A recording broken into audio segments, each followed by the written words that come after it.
Listo, Juan. Listo. Entonces, esperamos a citar los nombres. Vale, entonces esperemos. ¿Perfecto? Listo. Ariel Ávila, de la Fundación Paz y Reconciliación.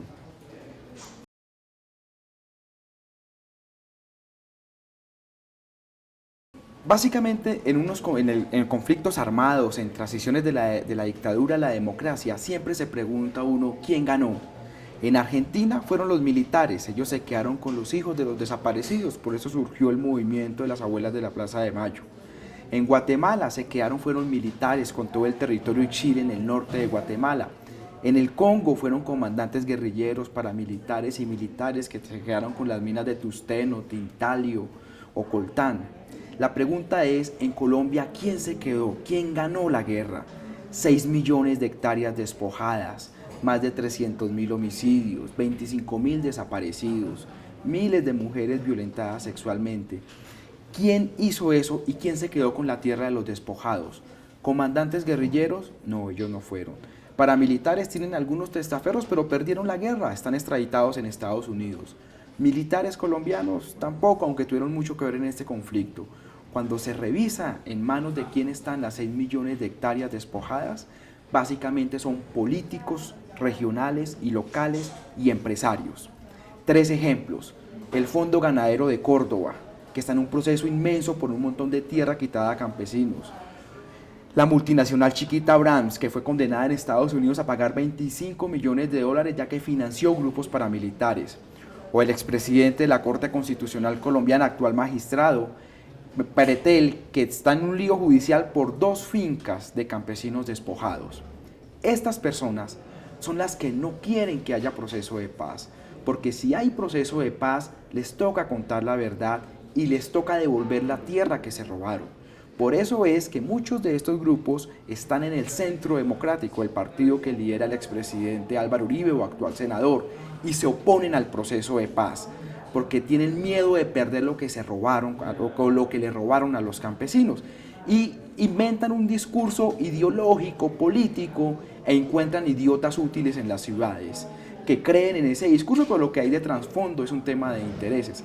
Así que lo que yo invito a la ciudadanía de las urbes, de Bogotá, de Medellín, de Cali, de Barranquilla, es a leer los acuerdos de paz, a dar un discurso argumentado sobre eso y a que entendamos que lo que hay detrás de la oposición al proceso de paz es un montón de intereses mafiosos.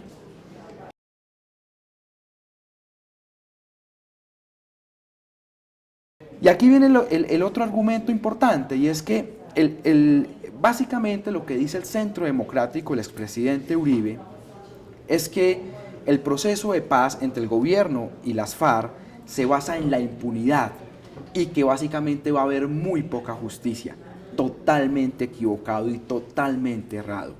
El proceso de paz entre el gobierno y las FARC crea una cosa que se llama la Jurisdicción Especial para la Paz, que es un modelo de justicia transicional. Esa Jurisdicción Especial para la Paz crea un tribunal. Ese tribunal va a estar compuesto por 4 salas, desde la primera de conocimiento hasta la última de revisión.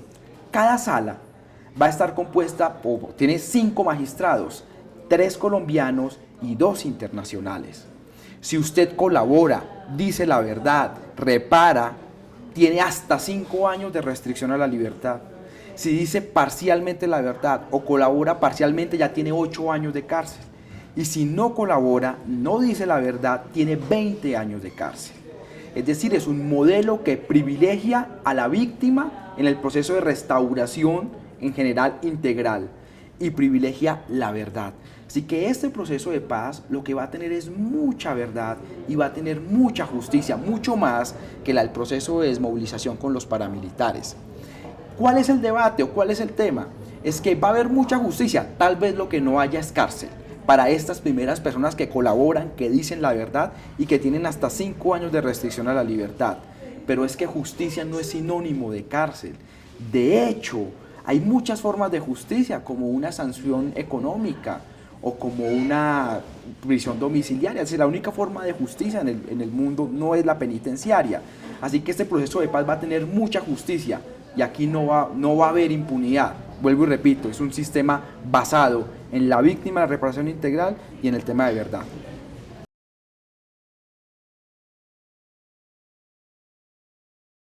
Adicionalmente, el proceso de paz de La Habana entre el gobierno y las FARC lo que va a crear son una serie de condiciones para que las regiones más afectadas por el conflicto logren avanzar y salir de ese círculo de violencia.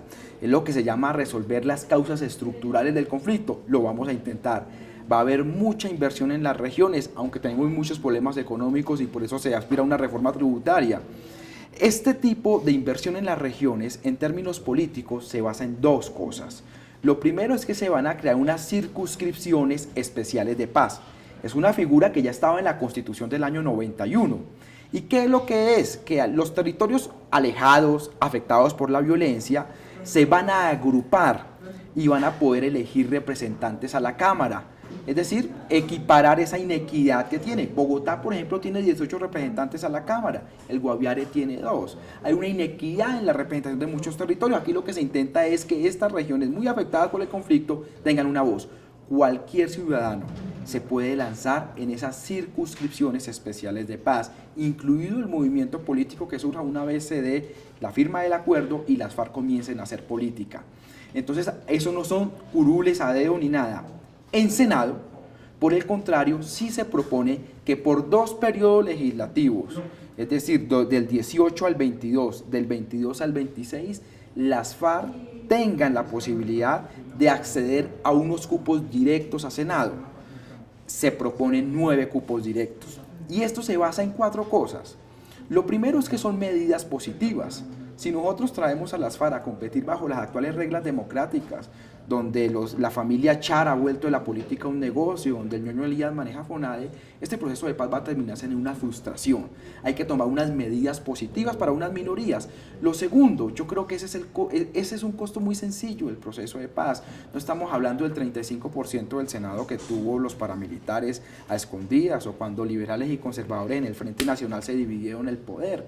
Básicamente, lo que estamos diciendo en este momento es que esto va a ser por un periodo transitorio y apenas 9 curules, no va a modificar el tema de las votaciones.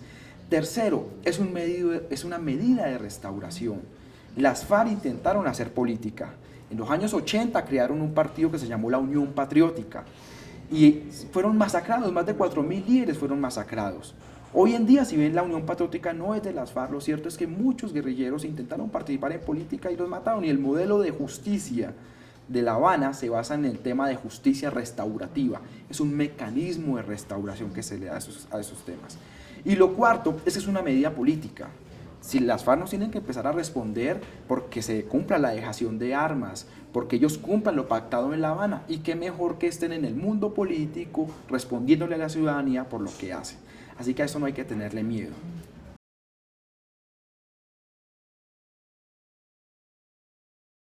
Hay un tema que es la dejación de armas. Y a nivel mundial solo hay un mecanismo con algunas variaciones simples, pero hay un solo mecanismo, que se llaman las famosas zonas de concentración, zonas de ubicación, y que el actual proceso de paz entre el gobierno y las FARC la llama zonas veredales transitorias de normalización. 5 asuntos sobre esto. Primero, son zonas transitorias. Es para terminar la negociación, no es para comenzarla como el Caguán, que era sentémonos a ver cuándo terminamos. Esto es para terminar una negociación. Entonces son transitorias. 2, como son transitorias, son por 6 meses. Lo que se dice es que el día después de la firma, el ejército la fuerza pública arma un dispositivo para permitir el tránsito de guerrilleros. El día 5 después de la firma, el D+5, comienza el tránsito. Y luego llega la concentración. A los 90 días, las FARC dejan el 30% de las armas. A los 120 días, el otro 30% de las armas. Y a los 150 días deja el siguiente 40% de las armas. De tal forma que 180 días después de la firma, 6 meses después, no habrán zonas transitorias y no habrán FARC armadas. Tercero, son zonas veredales. Las zonas transitorias o zonas veredales transitorias van a estar ubicadas en 29 municipios de 1.103 que tiene el país, ni siquiera el 2%, pero no son municipios enteros, van a ser veredas, 3, 4, 5 kilómetros cuadrados, 1 o 2 o 3 veredas máximo. Es decir, en esos municipios van a seguir habiendo alcaldes, policías, fuerza pública. Cuarto, por primera vez va a haber un mecanismo de verificación de Naciones Unidas. El Consejo de Seguridad envió un mecanismo de verificación que va a estar patrullando o que va a estar verificando esa dejación de armas, y la fuerza pública va a estar 1 kilómetro después de esas zonas de ubicación. Y lo último, esto es absolutamente normal en los procesos de paz, no hay otra forma de hacerlo, así que esto no son ni caguanes ni ralitos, es un mecanismo para la dejación de armas.